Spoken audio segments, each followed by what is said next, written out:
তারা কোনো মানুষকে দেখে এই হিসাবে শুরু করত, যদি ব্যক্তিটি সালাত আদায় করত তাহলে সে মুমিন, আর যদি ব্যক্তি যে সালাত আদায় না করত তাহলে সে কাফের। যদি কোনো ব্যক্তি সালাত আদায় করত তাহলে তাদের হিসাবে ছিল যে সে ব্যক্তি মুমিন, আর কোনো ব্যক্তি যদি সালাত আদায় না করত সে যতই সত্য বলুক, যতই ভালো কাজ করুক, সালাত না থাকার কারণে ব্যক্তিটি হাকিকাতান কাফের।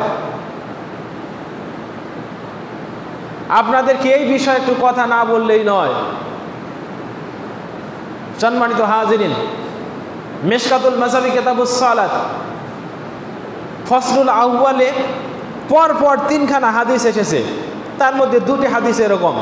হযরত আবু হুরায়রা রাদিয়াল্লাহু তাআলা আনহু বলছেন, আল্লাহর রাসূল সাল্লাল্লাহু আলাইহি ওয়াসাল্লাম বলেন, আস-সালাওয়াতুল খামস ওয়াল জুমআতু ইলা জুমআহ ওয়া রমাদানু ইলা রমাদান মুকাফফারাতুল লিমা বাইনাহুন্না ইজাজতুনিবাতিল কাবাইর, রাওয়াহু মুসলিম।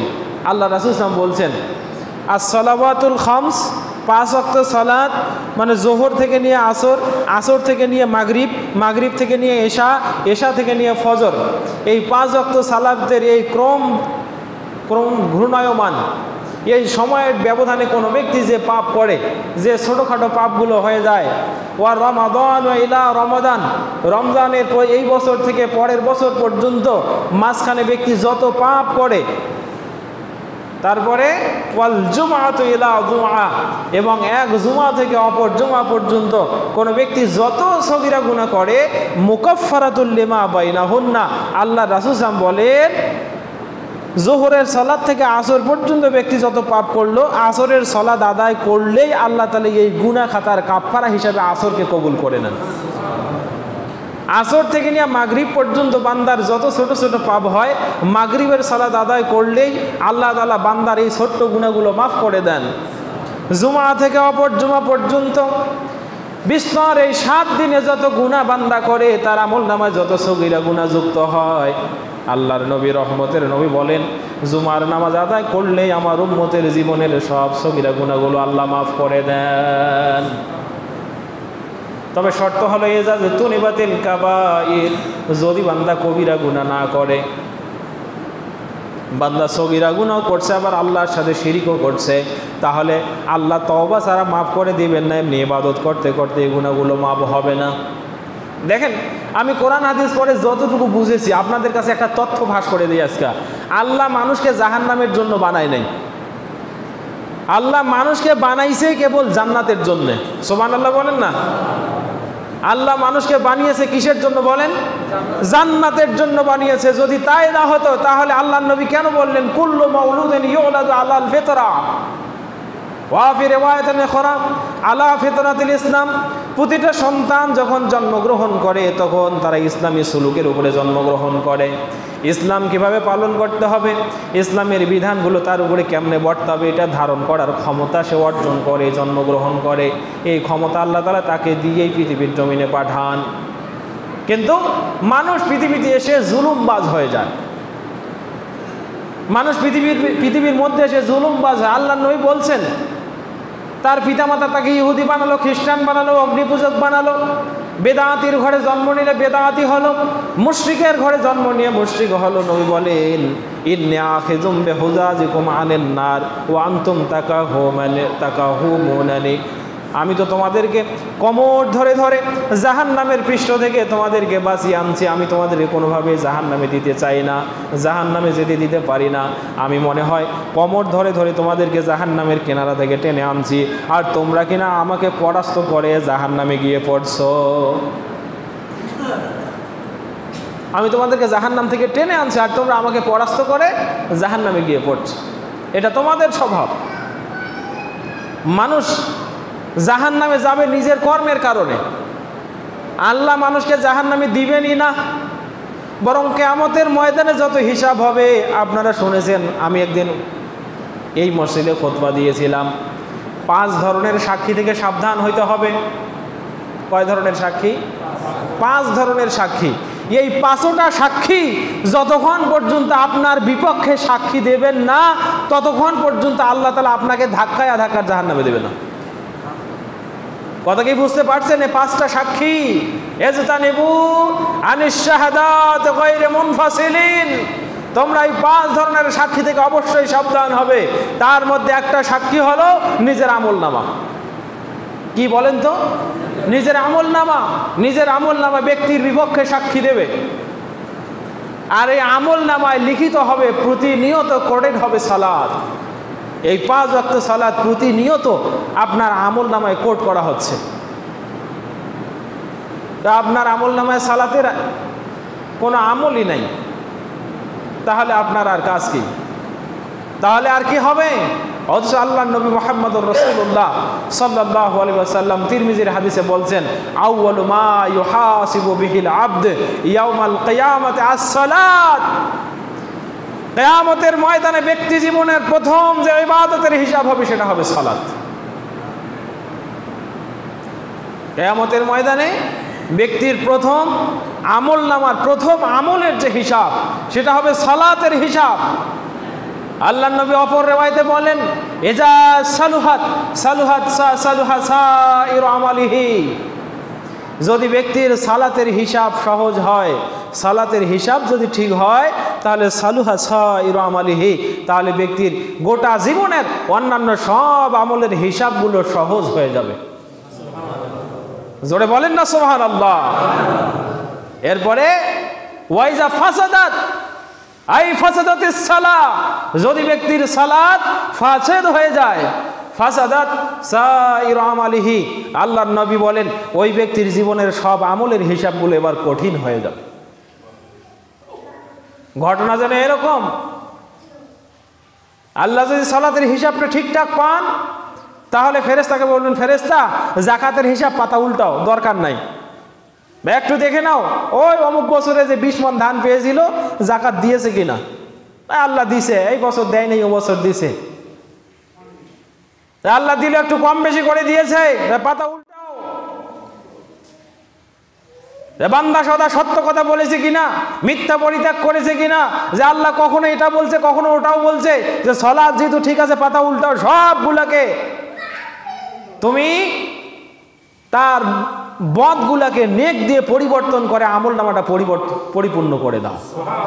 ইল্লা মান তাবা ওয়া আমানা ওয়া আমিলা আমালান সালিহা ফাউলাইকা ইউবাদদিলুল্লাহু সাইয়্যাতিহিম হাসানাত। এই পৃথিবীর জমিনে সবচেয়ে ভালো আমল হলো সালাত। আল্লাহ বলছেন, কেউ যদি তওবা করে আমার দিকে ফিরে আসে, সালাত আদায় করে, তাহলে আমি আল্লাহ তার জীবনের গুনাহগুলো আমলনামা থেকে তুলে দিয়ে সেই জায়গায় সব দিয়ে পরিপূর্ণ করে দেব। সুবহানাল্লাহ।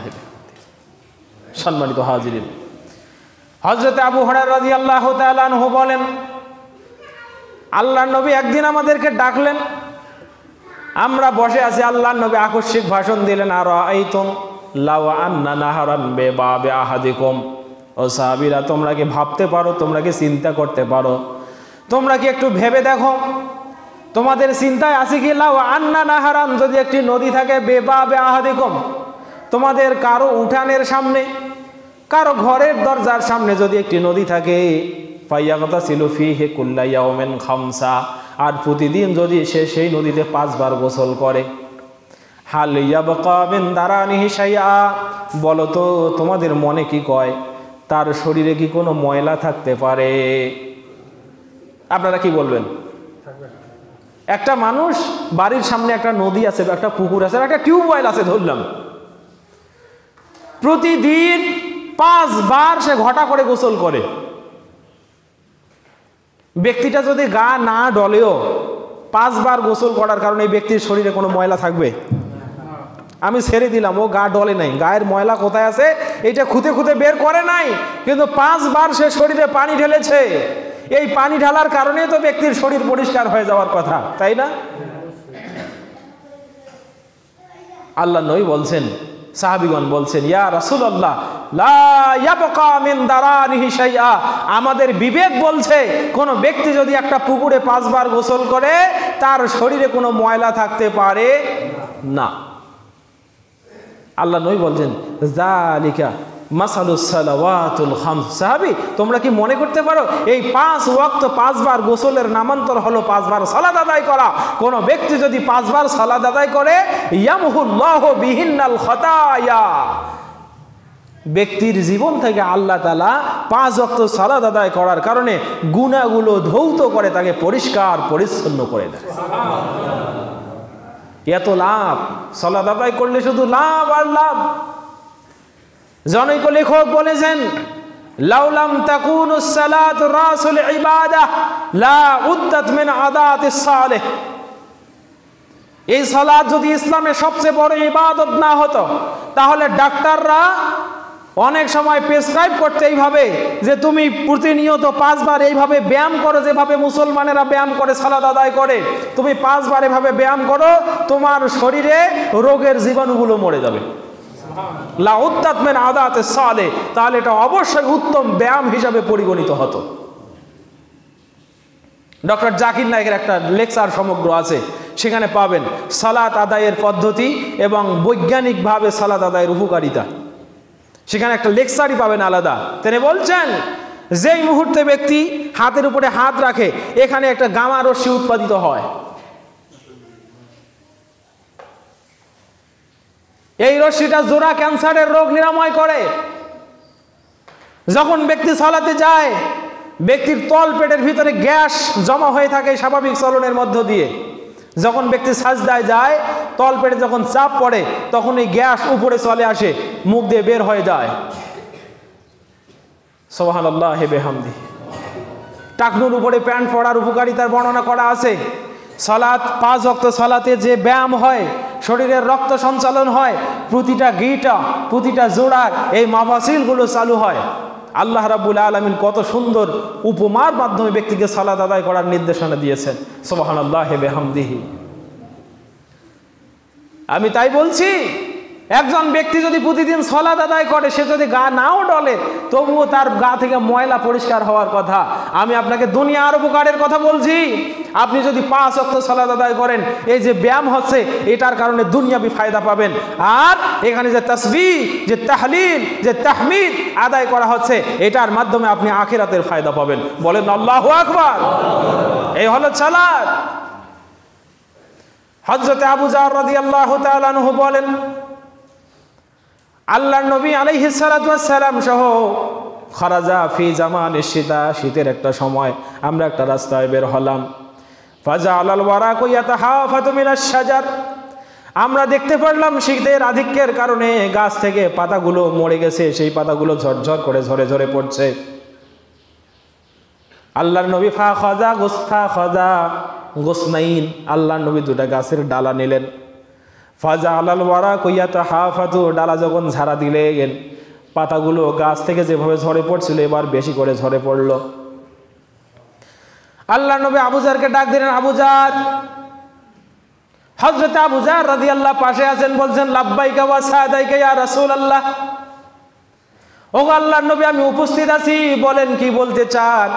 আল্লাহর নবী বলেন, আবু যর রে, মান সাল্লা সালাতান লা ইউরিদু বিহা ওয়াজহাল্লাহ, কোন ব্যক্তি যদি 2 রাকাত সালাত আদায় করে শুধুমাত্র আল্লাহর সন্তুষ্টির জন্য, তাহাফাদ আনহু যুনুবুহু কামা তাহাফাদ হাদিহিল ওয়ারাকু মিন হাযিহিশ শাজার, রাহু মুসলিম। তার জীবন থেকে পাপগুলো এইভাবে ঝরে যায়, যেভাবে গাছ থেকে পাতাগুলো ঝরে যাচ্ছে, তোমরা দেখতে পাচ্ছ। তার জীবন থেকে পাপগুলো সেভাবেই ঝরে যাবে, যেভাবে এই গাছের পাতাগুলো ঝরে যাচ্ছে। সুবহানাল্লাহ। হে আবু যর, তুমি জেনে রাখো, কোন ব্যক্তি যদি আল্লাহকে সন্তুষ্ট করার উদ্দেশ্যে, মানুষকে দেখানোর উদ্দেশ্যে নয়, আল্লাহকে সন্তুষ্ট করার উদ্দেশ্যে 2 রাকাত সালাত আদায় করে, তার জীবন থেকে গাছের পাতার মতো ঝরে যাওয়ার মতো তার জীবনের গুণাগুলো ঝরে যায়। আল্লাহু আকবার, আল্লাহু আকবার কবীরা। কত সুন্দর সালাতের উপমা। এজন্য আল্লাহ রাব্বুল আলামিন আল কোরআনের 20 নম্বর সূরা, সূরা তাহা, সূরা তাহা 132 নম্বর আয়াতে বলছেন, ওয়ামুর আহলাকা বিস সালাত, হে পৃথিবীর মানুষ, তোমরা তোমাদের পরিবার বর্গকে সালাতের আদেশ দাও।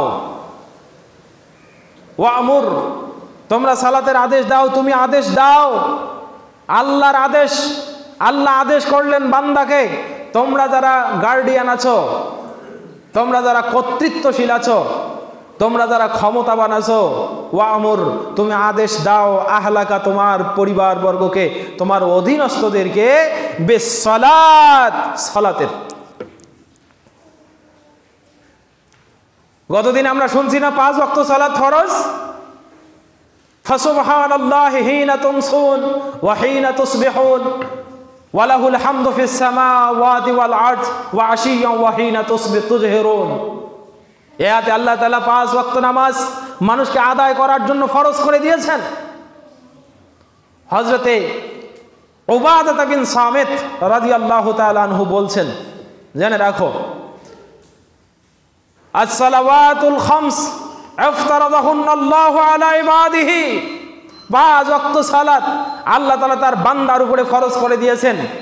মান আহসানা উযুআহুন্না ওয়া আদ্দাহুন্না লিওয়াক্তিহিন্না ওয়া আতাম্মা রুকুআহুন্না ওয়া খুশুআহুন্না, কোন ব্যক্তি যদি 5 ওয়াক্ত সালাতের জন্য সুন্দরভাবে উযু করে, সময় মতো আদায় করে, পরিপূর্ণভাবে রুকু এবং সাজদা করে, কানা লাহু আলাল্লাহি আহাদুন আইয়াগফিরা লাহু, আল্লাহু আকবার খান, আল্লাহর সাথে তার একটি চুক্তি হয়ে যায়, আল্লাহর সাথে তার একটি দস্তখত হয়ে যায়, আল্লাহর সাথে তার একটি বন্দোবস্ত হয়ে যায় যে আল্লাহ তাকে মাফ করে দিবেনই।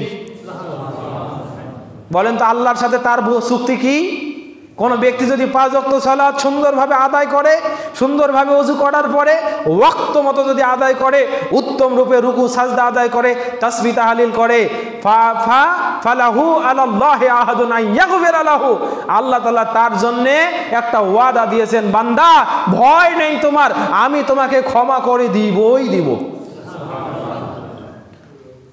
আর যে ব্যক্তি আদায় না করে, ফালাইসা লাহু মিনাল্লাহি আহাদুন ইনশা গাফারা লাহু ওয়া ইনশা আযাবাহু, আর যে ব্যক্তি সালাত আদায় করে না, তার জন্য সম্ভাবনা দুটাই, হয় আল্লাহ তাকে মাফ করবেন, না হয় জাহান্নামে দেবেন। হয় আল্লাহ তাকে মাফ করবেন, না হয় জাহান্নামে দেবেন। কারণ আপনারা বলতে পারেন, হুজুর মাফ পাওয়ারও তো সম্ভাবনা আছে। কথা এরকমটা না, যে হাদিসে তো আছে ইনশা গাফারা লাহু ওয়া ইনশা আযাবাহু, আল্লাহ তাকে হয় মাফ করবেন, না হয় জাহান্নামে দেবেন, শাস্তি দেবেন। তো মাফ পাওয়ারও তো সম্ভাবনা আছে।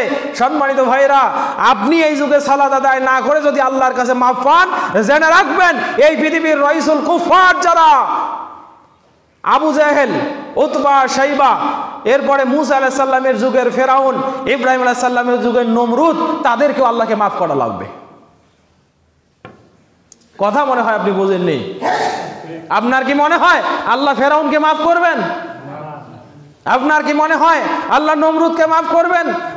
আপনার কি মনে হয় আল্লাহ এই যে আবু জেহেলকে মাফ করবেন? না, এদের জন্য মাফ পাওয়ার দরজা চিরতরে বন্ধ, এটা আল্লাহর ওয়াদা। আপনি সারা জীবন নামাজ তরক করবেন। দেখেন, আপনাকে একটা বাস্তব পরিসংখ্যান আমি শোনাবো।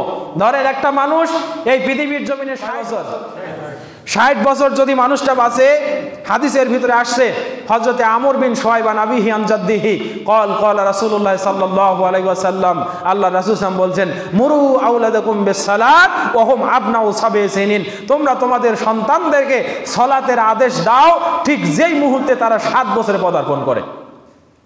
কয় বছরে? 7 বছরে পদার্পণ যখন করবে, যখন একটা সন্তানের বয়স, সেটা ছেলে হোক কিংবা মেয়ে হোক, যখনই 7 বছর বয়স হবে, আল্লাহর নবী আলাইহিস সালাতু ওয়াস সালাম বলেন, মুরু আওলাদাকুম বিসসালাহ, ওই বয়স হলেই তাকে তোমরা সালাতের জন্য আদেশ দাও। ওয়াদরিবুহুম আলাইহা ওয়া হুম আবনাউ 10 সিনিন, আর 10 বছর বয়সে গেলে 7 থেকে 10, 3 বছর চলবে তার ট্রেনিং পিরিয়ড। এই 3 বছর সে সালাতের প্রস্তুতি নেবে, সালাত শিক্ষা গ্রহণ করবে, মায়ের সাথে সালাত আদায় করবে, বাবার সাথে সালাত আদায় করবে, বড় ভাইয়ের সাথে সালাত আদায় করবে, মসজিদে যাবে, তার কেরাত শিখবে, তেলাওয়াত শিখবে, তাসবিহ তাহলিল শিখবে, এই 3 বছরে শিখবে। যেই মুহূর্তে 10 বছর হবে, আল্লাহর নবী আলাইহিস সালাতু ওয়াস সালাম বলেন, ওয়াজরিবুহুম আলাইহা, যদি 10 বছর বয়সে মসজিদে গিয়ে না ঢোকে, তাকে মারো, তাকে প্রহার করো। ওয়াফাররিকুহুম বাইনাল মাদাজি, তাকে আর তোমার সাথে ধরে থেকো না, তাকে ঘর আলাদা করে দাও, তাকে বিছানা আলাদা করে দাও। 10 বছরের সন্তানকে আপনি আপনার পাশে শুয়ে ঘুমাতে পারবেন না। এটা হাদিসে আল্লাহ রাসূল আদেশ করেছেন। আমি যা বলতে চাচ্ছিলাম বাস্তব পরিসংখ্যান শুনুন। এখন আপনার বয়স যদি 60 বছর হয়, 7 বছর বয়সে আপনার পিতামাতা আপনাকে আদেশ করেছে সালাতের জন্য। 7 থেকে 10 বছর বয়স পর্যন্ত আপনার সালাত আপনার জীবনের আমল নামায় এবার লেখা শুরু হয়ে যাবে। 10 বছর থেকে, তার মানে 60 বছর ব্যক্তি বাঁচলে 10 বছর থেকে সে সালাত শুরু করলো, তার ফরজিয়াত তার উপরে হলো। তাহলে বলেন তো 60 বছর ব্যক্তি বাঁচলে সালাত আদায় করতে পারে কয় বছর? কথা কি বুঝতেছেন সবাই? 50 বছর যদি ব্যক্তি সালাত আদায় করে তাহলে 50 বছরের দিন হয় 18,250 দিন। কত দিন? 365 দিয়া 50 বছরকে গুণ দেন, 18,350 দিন হবে। প্রতিদিন 5 ওয়াক্ত করে নামাজ আদায় করলে নামাজের ওয়াক্ত হয় এই 18,350 250 দিনে 91,250 ওয়াক্ত সালাত হয়। কত ওয়াক্ত সালাত হয়? 91,250 ওয়াক্ত সালাত হয়। 91,250 ওয়াক্ত সালাত। বলেন এক ওয়াক্ত সালাতে ফরজ সালাত কয় রাকাত? 4 রাকাত, 4 রাকাত, 3 রাকাত, 2 রাকাত, 2 রাকাত, তাই না? 4 রাকাত, 4 রাকাত, 3 রাকাত, 4 রাকাত, 2 রাকাত, এই তো 17 রাকাত। এইটাকে আবার 17 দিয়ে গুণ দেন, তাহলে কত হবে? 1,55,000, 1,05,51,250 রাকাত নামাজ। কত রাকাত নামাজ? 1,55,51,250, 1,05,51,250 রাকাত নামাজ ফরজ সালাত। তাও আবার তো সুন্নত আছে, নফল আছে, ওয়াজিব, মুস্তাহাব তো আছে, এগুলো বাদ দিলাম, আমি ফরজ নামাজের কথা বলছি। আপনি তো হিসাব করে কুল পান না, আপনার জীবনের ব্যস্ততা সারে না, আপনি আল্লাহকে খুঁজে পান না। একটা সাজদা আপনি জমিনে করবেন এই সময় আপনার হাতে নাই। অথচ যে শয়তানকে আমরা শয়তান মারদুদ বলি, সর্বদাই আমরা পড়ছি আউযু বিল্লাহি মিনাশ শাইতানির রাজিম। হে আল্লাহ, শয়তানের ওয়াসওয়াসা থেকে, বিতাড়িত শয়তানের কুমন্ত্রণা প্রবঞ্চনা থেকে আমাদেরকে নিষ্কৃতি দাও, আমাদেরকে বাঁচাও। সেই শয়তান তার জীবনী পড়ে দেখেন, শয়তানের জীবনী দেখেন। এই শয়তান পৃথিবীর জমিনে কথিত আছে এমন কোন জায়গা নেই যে জায়গায় শয়তানের সাজদার চিহ্ন নেই। আল্লাহর হুকুম অবজ্ঞা করেছে মাত্র একটা। আল্লাহ বলছেন, হে শয়তান, ফাসাজাদুল মালাইকাতু কুল্লুহুম আজমাউন, আল্লাহর আদেশ পাওয়া মাত্র সবগুলো ফেরেশতা সামনে হযরতে আদম আলাইহিস সালাতু ওয়াস সালামের জন্য শুকরিয়ার সাজদা করলো। ইল্লা ইবলিসা আবা ওয়াস্তাকবারা লাম ইয়াকুন মিনাস সাজিদিন, সে অস্বীকার করলো, অহংকার করলো, আল্লাহকে বলল, আল্লাহ আনা খায়রুম মিনহু, হে আল্লাহ আমি তার চেয়ে উত্তম। খলাকতানি মিন নার ওয়া খলাকতাহু মিন তিন, হে আল্লাহ তুমি তাকে তৈরি করেছো মাটি থেকে আর আমাকে তৈরি করেছো আগুন থেকে। স্বভাবত আগুন উপরে থাকে না মাটি উপরে থাকে? বলেন তো, আগুন উপরে থাকে মাটি নিচে থাকে? ইবলিস বলছে যেহেতু আগুন থাকে উপরে, মাটি থাকে নিচে, আমি তার উপরে আরোহিত, আমি তার চেয়ে উত্তম, সুতরাং আমি উত্তম হয়ে অদমকে সেজদা করতে পারি না। তার যুক্তি ঠিক ছিল না? নাই বলেন? আপনি যদি উত্তম হন, অধমের কৃতজ্ঞতা স্বীকার আপনি করতে চাইবেন? আপনার যুক্তি তো ঠিক আছে, কিন্তু উত্তমেরও স্রষ্টা যিনি, অধমেরও স্রষ্টা কে? বলেন, ডাক দেন। আল্লাহ সৃষ্টি করেছেন আল্লাহ, সেই আল্লাহ আদেশ করেছেন, হে ইবলিস তুইও আমার সৃষ্টি আর আদম সেও আমার সৃষ্টি।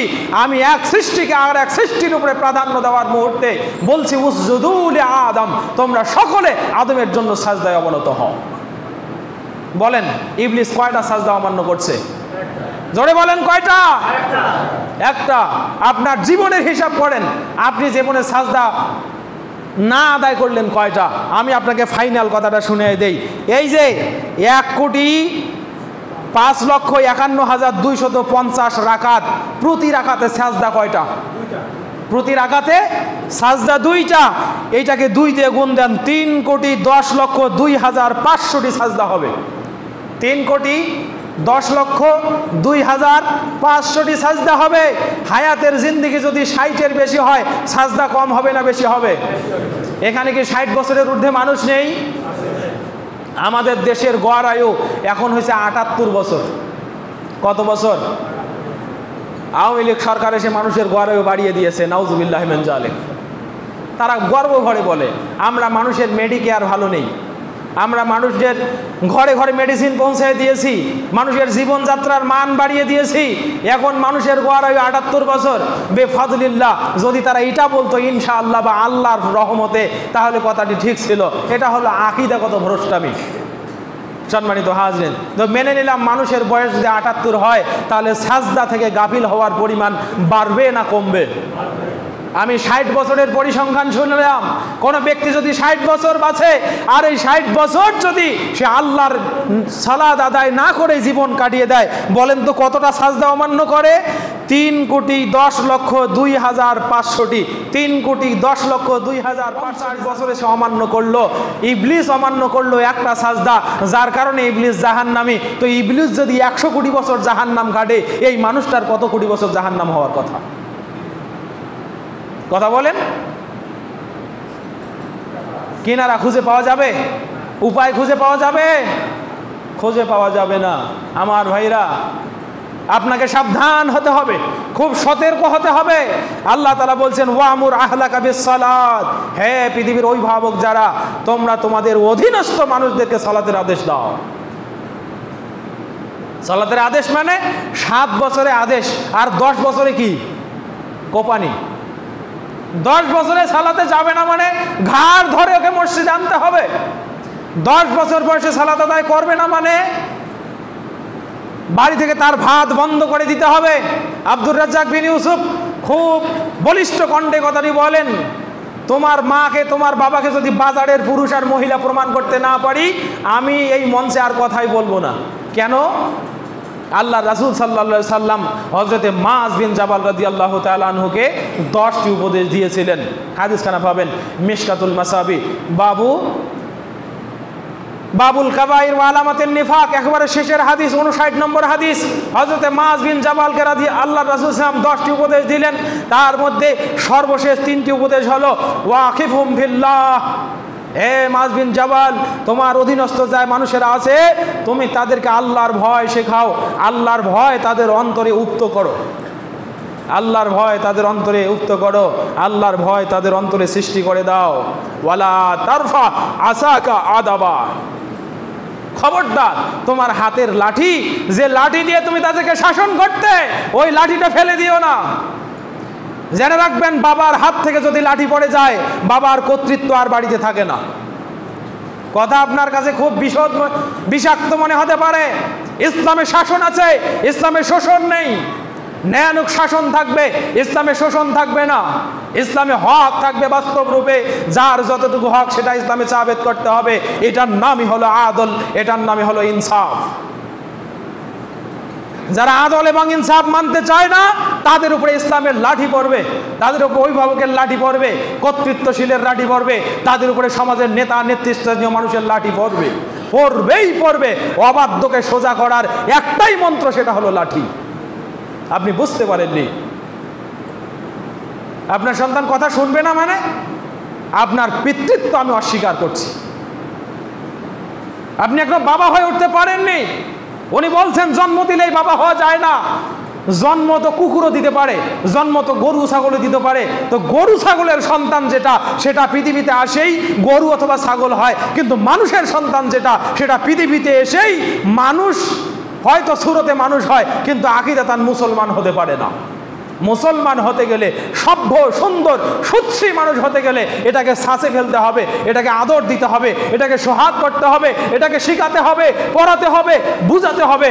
আর শেখানো, পড়ানো, বুঝানোর জন্য আল্লাহ তাআলা জন্ম থেকে নিয়ে 10 বছর সময় দিয়েছে। এই 10 বছর আপনি কিছুই করতে পারলেন না। এখন সন্তানের বয়স 20 বছর। এই 20 বছর আগে সন্তানকে একটা হেই শব্দ করেননি। 20 বছর পরে যেই সন্তানকে মারতে যান, সেই সন্তান আপনার এক হাতে লাঠি, সন্তানের হাতে হয় 2টা লাঠি। এরকমও চরিত্র আছে না নাই? এই কুলাঙ্গার এরকম পৃথিবীর ঘরে ঘরে, মুসলমানদের ঘরে ঘরে তৈরি হয়েছে। না বুঝে বাবা, না বুঝে মা, না বুঝে ভাই, না বুঝে বোন, ও পারিবারিক বন্ডিং কিছুই বুঝে না। ও পিতামাতার উপরে তেড়ে আসে নিজের স্বার্থে আঘাত হলে। সে সন্তানকে এখন আপনি সালাত শেখাবেন কি করে? তার কারণ গোড়ায় গলদ, আপনিও সালাত আদায় করেন না। আর ওই 10 বছর যে শিক্ষণীয় সময় ছিল আপনি আদায় না করার কারণে আপনার হাত ধরে ধরে আপনার সন্তানটা মসজিদমুখী হয় নাই। যার কারণে 20 কেন, ওর বয়স যদি 100 বছরও হয়, ওর ওই বিবেক না ফুটলে তাকে যতই শাসন করেন না কেন মসজিদে ঢোকাতে পারবেন। দোষ কার? দোষ সন্তানের নাকি আপনার? এবার অনুতপ্ত হন, নিজের আঙ্গুল নিজে কাটেন। হুজুরকে বিচার দিয়ে লাভ নাই যে হুজুর পানি পড়াতেন, সন্তান কথা শোনে না। হুজুর দোয়া করেন, স্ত্রী কথা শোনে না। হুজুর দোয়া করেন, মেয়ে সন্তান কথা শোনে না। হুজুর যতই দোয়া করুক এই দোয়াতে কোনো কাজে আসবে? এই দোয়াতে কোনো কাজ নাই। সম্মানিত ভাইরা, এজন্য বলছি, আল্লাহ রাব্বুল আলামিন বলছেন ওয়ামুর আহলাকা বিসসালাত, তোমরা তোমাদের সন্তানদেরকে, অধীনস্থদেরকে সালাতের আদেশ দাও। ওয়াসতাবির আলাইহা, আদেশ দিয়েই ক্ষান্ত হবে না, সেজন্য সালাতের উপরে অবিচল থাকে, সেজন্য পাঞ্জে গোনা সালাতে ঠিকঠাক সময় যায়, সে সময়টার দিকেও খেয়াল রাখো, তাকে তুমি অবিচল রাখো। এমন পরিবার দেখেছি ফজরের সালাতের ওয়াক্ত হলে ঘর থেকে চিল্লাচিল্লি, এ বাবা উঠো, আর ঘুমানো যাবে না, ওঠো সালাত আদায় করো। সালাত আদায় করার পর একটু কোরআন মাজিদ পড়ো, কোরআন তেলাওয়াত করো, আল্লাহর রহম পাবে। এজন্য কবি বলছেন, খুব সকালে জেগে ওঠো, ঘুমিয়ে থেকো না, ওযু করে নামাজ পড়ো, অলস হইও না। উষাকালে ঝরতে থাকে রহমতেরই ধারা, বঞ্চিত হয় দুর্ভাগাগণ, ঘুমিয়ে থাকে যারা। ঠিক না? উষাকালে আল্লাহর যে রহম আসে, এ থেকে বঞ্চিত হয় তারা যারা ফজরে ঘুম থেকে ওঠে না, ফজরের সালাতে মসজিদে যায় না। সম্মানিত হাজিরিন, এজন্য আপনাকে কর্তৃত্বশীল হতে হবে। আপনি নিজেও যেমন ইসলাম পালন করবেন, কু আনফুসাকুম ওয়া আহলিকুম নারা, আপনি নিজেও বাঁচবেন, আপনার পরিবারের অধীনস্থদেরকেও জাহান্নামের আগুন থেকে বাঁচাবেন। এটাই হলো ইসলামী সুলুক। আল্লাহ তো বলবেন, ফেরেশতাকে বলছেন, জিবরাইল যাও জমিনের ওই কর্নারটা নড়িয়ে দিয়ে আসো। জিবরাইল যাও জমিনের ওই কর্নারটা নড়িয়ে দিয়ে আসো। মিশকাতুল মাসাবি কিতাব কিতাবুল আদাব, বাবু আমর বিল মারুফ ওয়ান নাহি আনিল মুনকার, এখানে তিরমিজির সহিহ হাদিস। জিবরাইল আমিন বলবেন, রব্বুল আলামিন কেমনে ওই জমিনটা নাড়াবো? ফিহা আবদান ইউসাব্বিহুনাক ওয়া ইউকাব্বিরুনাক, সেখানে এমন একটা বান্দা আছে যে তোমার তাসবিহ করে, তোমার বরত্ব প্রমাণ করে। জমিন যদি নড়িয়ে দেই, জালেমগুলো তো মরবে, তোমার ওই বান্দাও মরবে। আল্লাহ বলছেন যাও যাও, যে আমর বিল মারুফ করে না, যে নাহি আনিল মুনকার করে না, যে নিজে শুধু ইসলামী সুলুক পালন করে জান্নাতের ভাগীদার হইতে চায়, অন্যদেরকে জান্নাতে আসার জন্য উদ্গ্রীব করে না, ওর মতো নাফরমান বান্দার আমার দরকার। তো একা একা ইবাদত করলেও বাঁচা যাবে? একা ইবাদত করলেও বাঁচা যাবে? আপনার জন্য সামাজিক রেসপন্সিবিলিটি আছে। As you are a human being or social being, you have a responsibility. আপনি সামাজিক জীব হিসাবে আপনার সামাজিক কাঠামোবদ্ধতা আছে, দায়বদ্ধতা আছে। আপনি ইবাদত করে একাই জান্নাতে যাবেন আর বাকিগুলো সব পোকার মতো জাহান্নামে যাবে, তাই বা হয় কি করে? আল্লাহ তাআলা সেটাকেও নিষেধ করেছেন। সুতরাং ইসলাম হবে একামতের ভিত্তিতে। ইসলাম কিসের ভিত্তিতে হবে? একামতের ভিত্তিতে ইসলাম প্রতিষ্ঠিত হবে। আর প্রতিষ্ঠা কখনো একা একাই করা যায় না, প্রতিষ্ঠা করতে হয় সমাজবদ্ধভাবে। সম্মানিত হাজিরিন, আজকে আমরা কি ওয়াদা করতে পারি না আমরা নিজেরাও সালাত আদায় করব? বলেন, নিজেরাও সালাত আদায় করবো। সবাই হাত তোলেন। আপনার কোনো কৈফিয়ত খাটবে না সালাত ছাড়া, জেনে রাখবেন। হাত তুলে ধরে থাকেন, আমার কথাগুলো শোনেন। আপনার জীবনে যদি সালাত না থাকে, আপনার জীবনে কিচ্ছু থাকবে না। আপনার এই লক্ষ টাকার কোরবানি এটা কোনো কার্যকর হবে না। আপনি যতই সত্য কথা বলেন, যত দান সদকা করেন, কোনোটাই কাজে আসবে না। সেজন্য আল্লাহর কাছে ওয়াদা করেন, আল্লাহ আমরা আজকে থেকে 5 ওয়াক্ত সালাত আদায় করব। জোরে বলেন। আমাদের অধীনস্থ যারা, তাদেরকে সালাতের জন্য আদেশ করব। আমরা 5 ওয়াক্ত সালাত মসজিদে আসবো ইনশাআল্লাহ। আল্লাহ তুমি কবুল করো, আল্লাহুম্মা আমিন।